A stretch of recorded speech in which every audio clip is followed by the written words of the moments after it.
What's going on, guys? It's Cody and Matt. We are back on the Broken Moto Show, episode 36, I believe. Matt, it's been a long time, dude. Dude, 20 months. 20 months. So you should probably tell everyone that's new here what the heck this show is all about. We should. About a year ago or more, me and Matt decided, since all the questions that we get sent in to us via both of our platforms, Matt with How to Motorcycle Repair and mine with Motorcycle MD, that it would be cool just to make some type of content to help out the riding community and answer some of those questions. Now, we are backlogged quite a bit. So what we like to do is try to spend 25 minutes, something like that, just on an episode of me and him talking through some questions, get through as many as possible of what you guys send into us. Again, like I said, we're backlogged like a year and what is that? 12 plus 7? It's over a year and a half. Yeah. Yeah, over a year and a half. That's crazy. So we'll be going through those questions as we kind of build this back in. We are back for this new year, which we are excited about. We did take a big break. We had some bunch of changes that we made. Matt in his new shed that he's living in right now, and then yeah, and just moving parts, with families moving and all different types of situations going on. But we're excited. We're back. We want to get back into this. Obviously, it's during the day. I think last time we did this, we had the whole beer fun thing going on. We may move into that later, but right now it's just I have a LaCroix. That's what I'm doing right now. Yeah, I mean it's early in the morning, too early for beer and stuff. Way like too that. early. But yeah, I mean, yeah, some of those episodes, man, we were getting a little sauced up and we talked for a long time. But it was a good time. I mean, it was a good time, man. People were mailing us beer and stuff. So yeah, dude. It was awesome. Great. It was great. So Matt, how can they get a hold of us, man? Yeah. So if you want to submit a question to be answered by us on this show, go in the video description. We'll mention how to get a hold of us and how to submit your question. Maybe you can include some pictures, videos, year, make, and model, mileage. Would be awesome. That would be awesome. I think we'll make like a submission form that makes sure that you answer those questions. And then we're trying to figure out how you guys can send us pictures directly because that's what we need. But with the form submission, we can't really do that. So if emailing is easier, just make sure you give us all the information that we need. All right. Because don't make it too difficult for us. Yeah. But yeah. And before we get right into it, we got a couple things to talk about here. So we have a free motorcycle repair class, which is called the Wrench to Ride. Yeah, like a maintenance course. Yeah, it's 30, 40 videos for free. Yeah. Directly to your inbox. That link will be in the video description as well. So that's going to help you out with some basic maintenance and repair on your motorcycle. Absolutely. It's good information for people who are just starting out riding or you've been riding and you need a touch-up scenario on what you should be doing to your bike pretty consistently. So it's helpful. It's helped a lot of people out. Yeah. And then if you want to take it a step further, we have the Masterclass, 140 plus videos. I can't even tell you how many hours of footage that is, but it's both of us that have pumped content into this course, and it's just jam-packed. So if you want to take it a next step, that link will be in the video description as well. Yeah, there we kind of break down a lot of topics. It's a very topical situation, whether it's carburetors, some motor stuff, tune-up stuff, brakes, wheels, tires, chassis, electrical, all this stuff. People seem to really enjoy it. Yeah, for sure. Cool, man. Well, Matt, 2023, dude, what are you trying to do this year? Well, dude, I got to buy a motorcycle. I currently have 0 here in this garage. I have a couple little bikes up north for the kids, but I have no projects as far as motorcycles are concerned. I mean, I'm still, I moved 6 months ago, so I just been focusing on getting the garage set up to work in. Right. And I think I'm there now. Yeah. And it's time to find something, man. Yeah.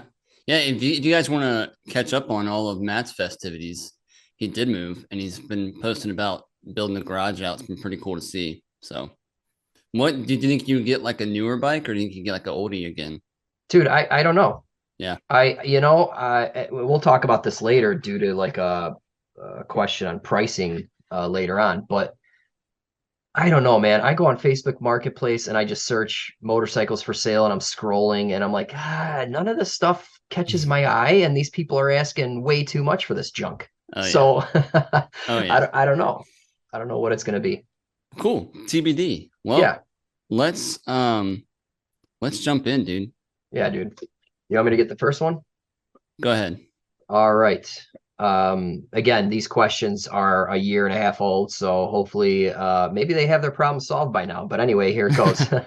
Or they don't. Yeah. All right. This one's from Brett. My brother has a CR80, so that's a Honda CR80. Don't know the year.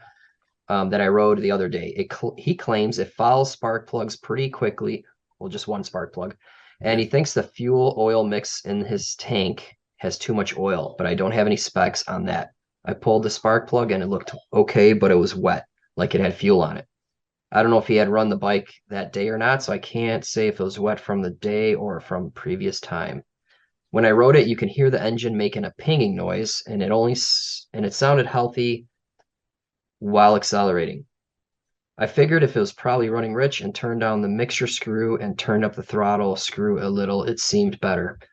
What is the approximate mixture screw setting on these, and how would I adjust the timing?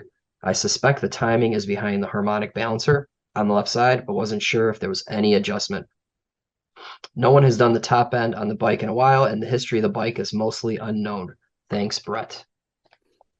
Hmm. All right, so there's a lot here. Yep. And it sounds like it's an older bike.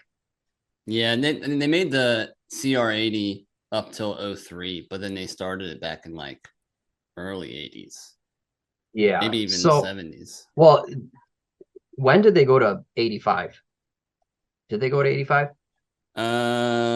They went to 85. The motor's no different. It's an 82cc motor. It's just a Right. marketing thing. Oh, we'll just bump it up to 85 and Right. it's awesome. So the CR85R started in 03 and ended in 07. Okay. Anyway, it's probably old. They don't know the history. Let's start at the end here. He says no one's done a top end and he doesn't know the history of the bike. What I would do is pull the carb, the reed cage, and I'd pull the pipe, and I would just get a flashlight and try to look at the piston. Yeah. Just to see what conditions in. Because if there's a bunch of score marks on it and stuff, there's no point of tuning it. You need a top end job at least. Yeah, it's smart. So at least get a peek in there. When he talks about pinging in a two-stroke, what is he usually talking about? So, well, that's a good question. I mean, some models do have the tendency to ping and you got to run higher octane, but I don't know if that's the case there. I think he might be just hearing the two-stroke before it starts to get into its power band. Because when you're just like riding it at low R's, it's like ding, ding, ding, ding, ding, ding, ding, ding. It sounds, it might be that rattling. It's hard to tell, man. Yeah, and maybe an exhaust spring is gone or stretched out, and now the pipe's just making noise. Who knows? Yeah. So what kind of premix do you usually run? Because Matt's more of a he's I would say you are more knowledgeable in two strokes than I am.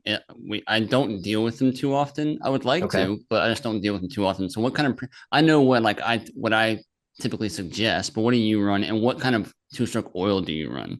So, I mean, dude, this is hammered to death online, right? What kind of oil, what kind of ratio? So, my advice would be to buy oil, a high quality oil that has a dirt bike on the label, or at a motorcycle shop like Yamalube, Honda HP2. There's millions of brands, but the ratio you want to run is determined by the manufacturer of the oil.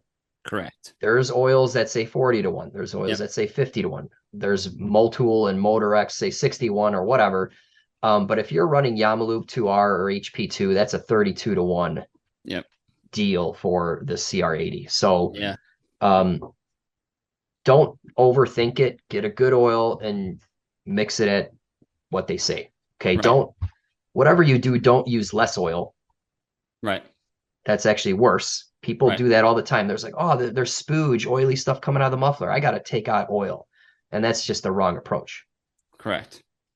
So anyway, now since you don't know, just drain that gas oil mix and start fresh. Start with a fresh batch of 93. Yep. Or whatever your octane is, 91, wherever you live, and then mix it 32-1. Yeah. Yeah. I've heard like there's this one of these guys who the shop's familiar with. He's done a lot of race bikes and quads and that kind of thing. The old guy, old track racer. Excuse me. He is a Maxima fan. He runs. I think that's what it's called, Maxima. Yeah, it's a brand. Yeah, he runs that a lot. But you're totally spot on with. I would go with off of the oil recommendation. I think the Honda's HP2 full synthetic is still 32-1. Yeah. And as far as the mixture setting goes, I don't know what the appropriate by the book spec is, but if it's in most of the two strokes that I've seen, it's like 1.5 out, Correct. you know? So, but really that's going to come down to like the tuning of your ear, a lot of the cases for me, because I would say that I struggle with really dialing in the two stroke mix exactly because the two strokes to me, they don't rev down as fast as the four strokes do. Like you know, wing, ding, ding, ding, ding. And like that cadence is different from a four stroke where it's more like brop, brop, and Yeah. it can fall more subtle when you are adjusting it. The two strokes to me, because of the long decay that's kind of natural with them, because there's not a lot of weight, you know, with the crank and the flywheel and all that stuff, it kind of takes a little bit for it to slow down, for me at least. So tuning it, so I would just go off of the standard setting, which would like I just said, which I find most of them to be at about 1.5 out. Yeah. So how I generally approach that is 1.5 out is your stock setting, right? Yeah. Assuming it's a stock pilot jet, chances are it's going to be too rich. I mean, two-stroke bikes are shipped to you rich because they don't want you to blow it up. Okay. So, I mean, leaning it out a little bit is always a good thing. Right. I mean, or jetting it properly. So what I do is like, you don't get much of a noticeable idle drop or increase when you're tuning it. Yeah. Just sitting there at idle. So what I do is I ride it, right? Just slow roll, whack the throttle and see how it accelerates. And then then you got to make a change. So go to like 2 turns out. And if it improves, it wants to be leaner. So then maybe go to 2.5 and then 3. And some bikes are so rich, like my KX250, I was able to wing that thing out to 3 turns, which is stupid. And it wouldn't bog. Yeah. So that came with like a 52 pilot. I put in a 50, same test. It was still rich. I went to 48. 48 was really good at about 1.25 out. Yeah. 1.5 out. I went to 45 and then I got a nasty bog. So I know I went too far. Gotcha. So you really want to focus on how the thing accelerates versus the idle, because the idle you'll never really be able to tell as well.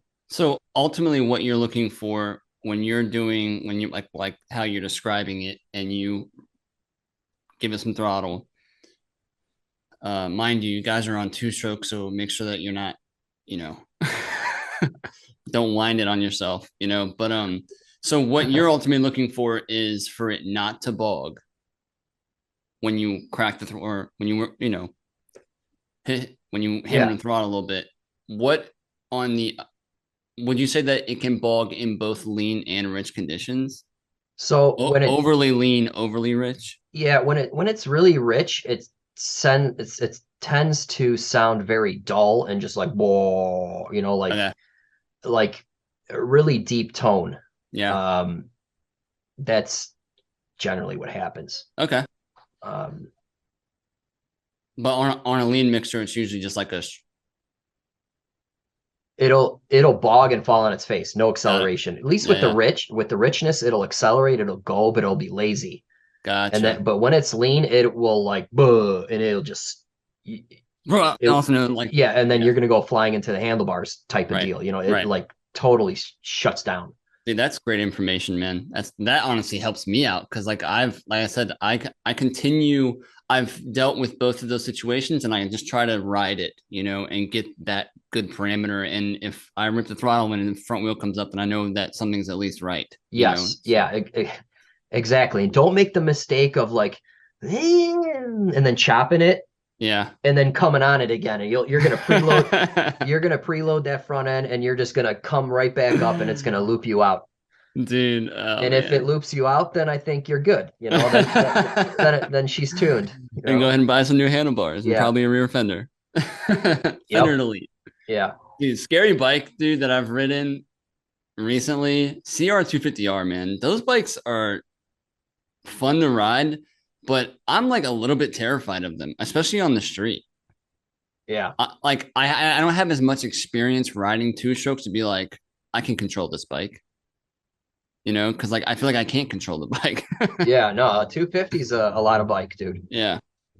It's the same way that I feel with like kids buying CR 450 or CRF 450Rs. It's like if you don't have like 10 years of saddle time on a CR 450 or riding dirt bikes in general, to just want to buy a dirt bike that's fast and buy a CRF 250R, it's not smart. No. Like Yeah. those You don't. bikes are insane. Yeah.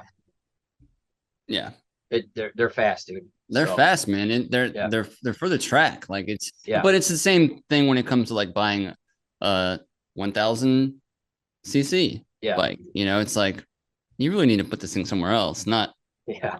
Yeah. in New Start York small, City. right? What else does he have here? Timing. As far as ignition timing, yes, sometimes there's a little bit of adjustment on the left side.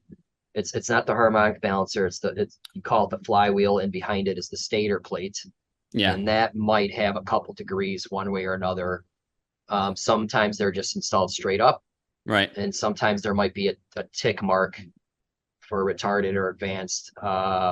3 degrees one way or another, that's all you get.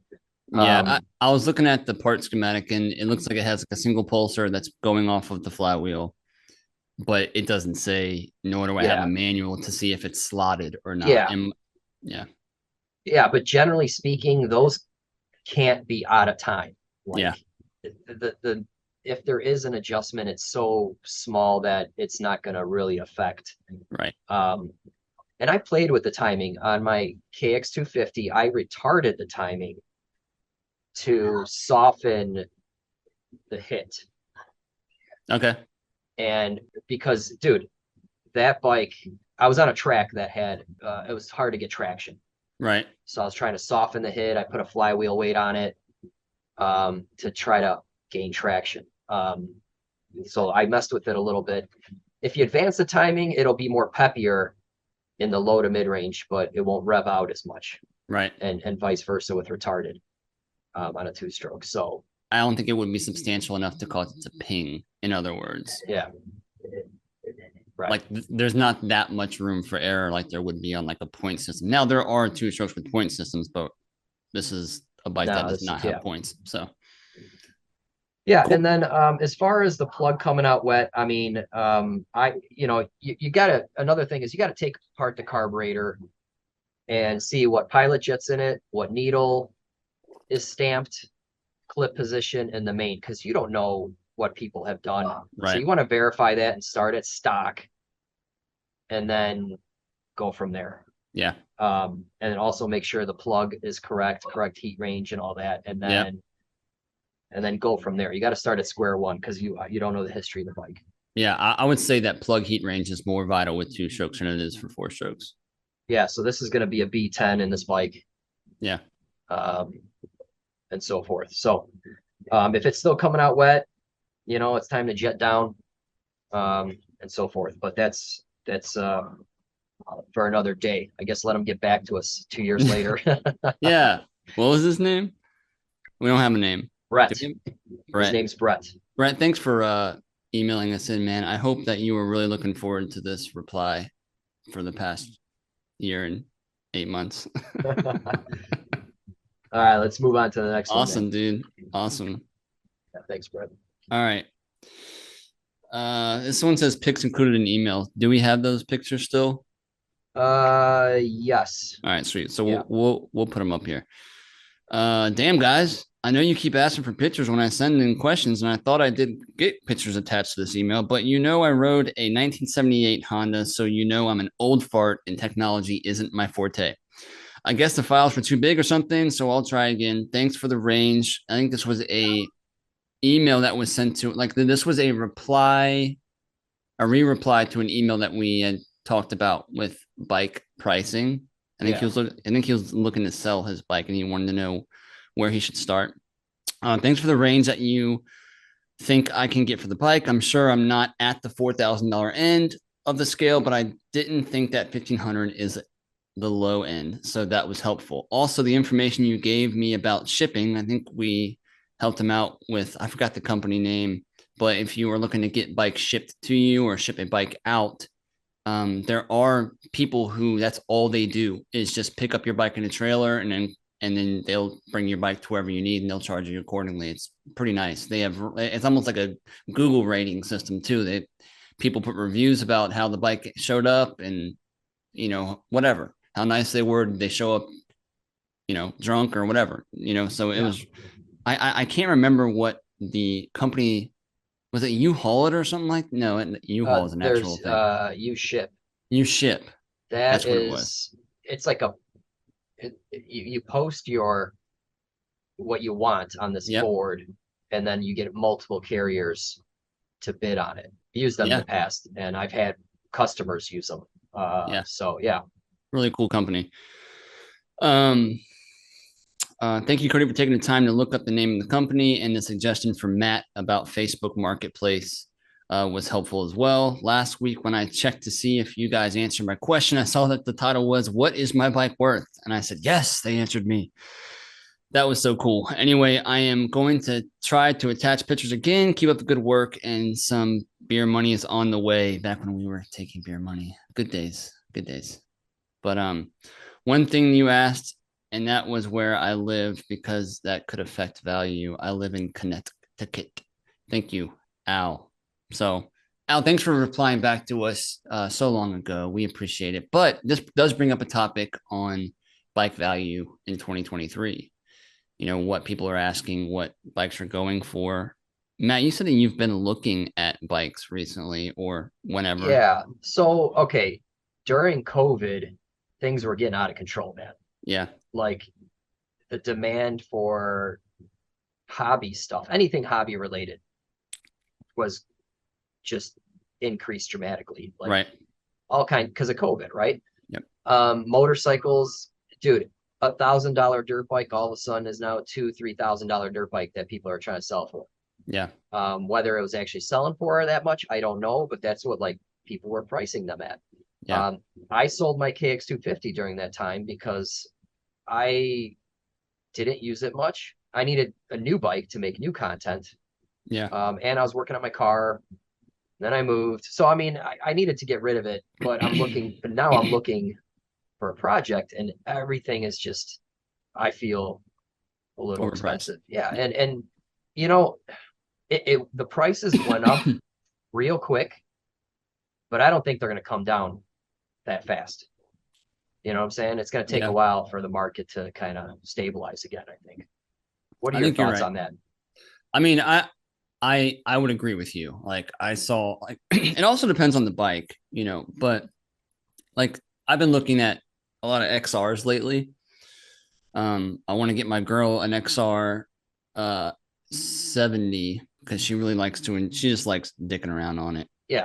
And the clutch thing, she's getting the hang of it, but I think it would take less stress off of her if she just had something she could just shift in and go. Right. And do this. The 50s, the 70s, and the 80s are all the same price. It's like everyone wants $1,200 to $1,500, maybe even $1,800 for them. And I'm like, dude, this is a $700 bike. Like an old XR 80 is a $700 bike. I don't care what you tell me, unless it has never been ridden. You know what I mean? Which is not the case because bikes are not being made anymore. They're making the CRF, which is pretty much the same thing. But so they're expensive. what I always try to do on like Marketplace, Facebook Marketplace, I look at their price and I take $500 off immediately It's because funny. that's what I'm gonna offer. It's funny because I got an XR70, a Yeah, 99, and nice, I bought it for $700 nice. pre-COVID. Yeah, Yeah, I agree. Same bike now is 1,200, 1,500, yep. no matter where you look, and it's like, why? Yeah, I mean, You and know? I'm a buddy who has a couple of bike or a bunch of bikes in Ohio, and he's trying to unload some of them, and the price has not really changed. It's if anything, it's gone up at least $300 to $400 what people are asking. Um, but like I said, that's what I try to do is I take the bike for what it's worth, not seeing it, and I just immediately subtract 500 because I think people know they're not going to get exactly what they're asking for in most cases. So they Yeah, bump the price up to allow for that to go down. But even then, I mean, you're going to spend the money. But as far as like new model stuff goes, like from Honda, the pricing, I would say it's only gone up $200 to $300 on their bikes. It's like you can get a brand new 2020 bike for 7, 8 or yeah, 2023 bike for, I don't know why I said 2023 bike for 7, 8 on some models. And so they've done a good job of not like inflating it to now it's $3,000 over what it was last year. So yeah, that's kind of where yeah, I'm at with that. and Yeah. yeah, and so I really want to buy like a KX65 Mm, for my boys. It'd be too much bike for them, but I want them to learn clutch, and plus I like two strokes and yeah. whatever. It why not, right? Yeah. I think they're asking like around 1,500 Yeah. roughly is average price for a 20-year-old little Right. dirt bike. But the thing is, they've been on Marketplace. It's been posted for 2 months straight, so they're not moving, Yeah. but they don't want to lower their price. So that's Right. kind of where it's at. So I see the same bike on there, and so I mean, before I think things were getting scooped up real quick. Right. But man, I think that those days are over. Yeah. And I mean, plus the way the economy plays and everything, I don't know how many people are still trying to spend money on collecting. I mean, what was the MX 75 or the MX Honda had one, and it's not an MT. Is it? No. They have a small two stroke as well, but that thing is highly sought. Like that's like a $4,000 bike, and it's insane. It's like a 60 or a 70. Okay. And I mean, yeah. So, do you feel like KX? You said the KX 65. Yeah, but just to give you an example, I mean, just because I've been looking at that. Are those like highly sought after? No, No. well, I don't know. It's Yeah. been made for a long time, a KX60 and KX65. Okay. Is Kawasaki Um, still making two strokes? they make the 65, the 85, and I think they make the 100. I think. All Not on two sure. strokes? Yeah, yeah, Nice. I think so. Well, you know what? I take that back. No, wait, I was looking. I think there was like a 2022 KX65 for like 3 grand that someone was selling. Wow. So yeah, that Okay. there's some they don't make the 125s and the 250s. I know that. That's Right. that's all over with. But yeah, I think they still make them. They're still sneaking them in there. Yeah. Cool, man. You want to move on to the next question? Yeah, dude. All right, this one's mine, right? Yes. All right, picks included. Don't have the guy's name. Hey guys, how's it going? Hope all is well with you guys. So I've watched the show a couple times and I feel this would be a good time to write you guys for some knowledge. So I have an 87 Suzuki Intruder 1400 and I've been rebuilding my brake system. My front brakes, I put new pads, new brake line, and rebuilt the master cylinder. After I did all that, I put new brake fluid in, bled the brakes, opened the top to let the air bubbles out of the system, and nothing. I can't get the brakes to pump up at all. I did a pressure test on the master cylinder by putting my hand over it and pumping the lever, and then taking my hand off to see if any fluid would come out. Nothing. I'm kind of at a loss as to what would be going on, and I've taken countless hours to work on this and figure it all out, and I'm reaching out for help. I've attached pictures to show what I'm working with. I've attached a video, but for some reason it was saying the video file was too big to send. Not sure how everyone else sends their videos, but it wouldn't let me send mine. So hopefully my description of what is going on is enough. All right. So a lot of times when you completely disassemble the brake system and it's considered dry, it's hard to bleed them. Yeah. I go to vacuum bleed or powered vacuum bleed or whatever, and usually that helps. Right. Assuming everything is put together correctly here. Right. Um, he mentioned that he tried to like bench test the master cylinder by putting his finger over it. It Or was his not. hand. I think he Yeah. was covering the master cylinder and pumping it, Yeah. Well, which I don't see how that would help. yeah. I mean, if you put your finger over the outlet and pump it up, you should get some Okay. feedback. Maybe that's Yeah. what he was trying to do. I'm not Yeah, sure. maybe. But man, when I've had this happen to me, and if it Yeah. happens, I bust out the vacuum bleeder, or I got a vacuum, a powered vacuum bleeder that I hook up to my compressor. So I just like, Yep. dude, that thing's awesome. So I run some fluid that way, and it usually works. Yeah, that the Mighty Vac or the vacuum bleeder is definitely the way to go. If you don't have one, there's two options that you can do because people run into this all the time when they do hydraulic clutch stuff too. Because Yeah, for whatever reason, air once that system is bled out like that, air is like trapped in there, and it's just like it just does this back and forth thing with air and just won't allow anything in. it's even worse with the clutches. Yeah, it's way worse. Yeah, That's like a huge question that I get all the time. So the clutch thing is a little bit different. We're going to talk about brakes.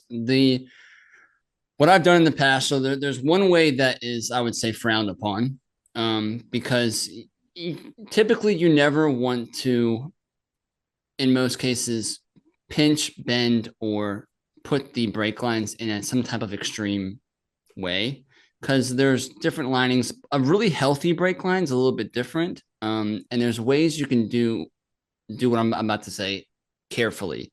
So what I've done in the past is take a pair of needle nose pliers, or if you have hose clamps, I wouldn't use vice grips or anything like that. Something that's kind of soft or rounded when you go to apply pressure on the line. And you can apply a little bit of hand pressure. You're not trying to cut the brake line in half. You're not trying to see how big of an imprint you can make on it. You're just slightly compressing the brake line, and then you're pumping through that, or you're building up pressure in the lever. So I would do it right after the master cylinder, maybe 6 inches down, and just put a little bit of pressure on it with some pliers, and I would pump it, and I would hold it, and I would release the pliers and then reattach and do that same thing about 2 or 3 times.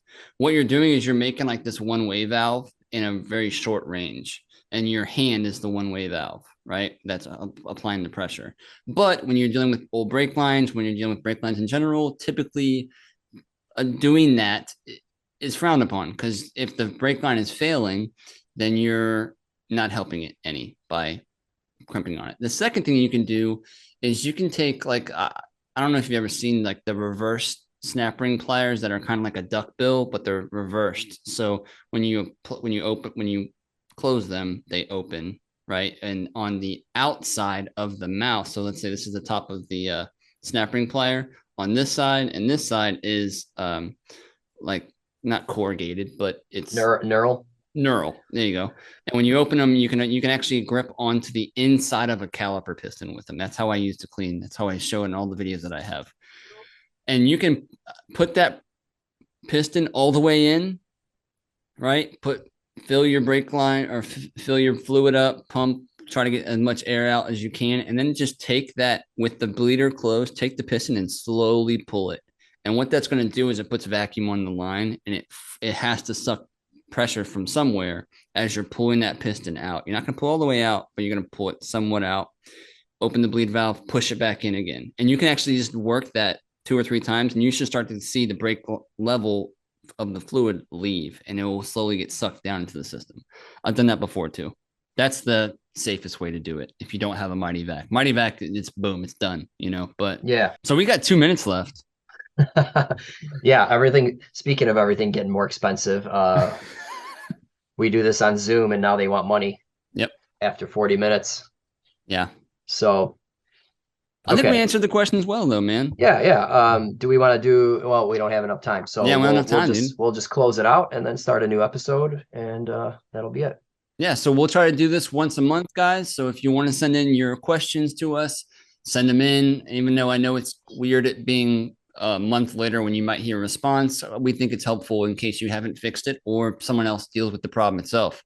If in the meantime, you can check out Matt's website, howtomotorcyclerepair.com. He shows a lot of awesome stuff when it comes to your shop, motorcycle repair. He's got tons of great content on building out spray boxes and blast cabinets and nozzles. The dude, I don't know if you guys knew this, but Matt is the inventor of Velcro. Okay, so he's got tons of awesome stuff. He's Velcro, a brilliant mind.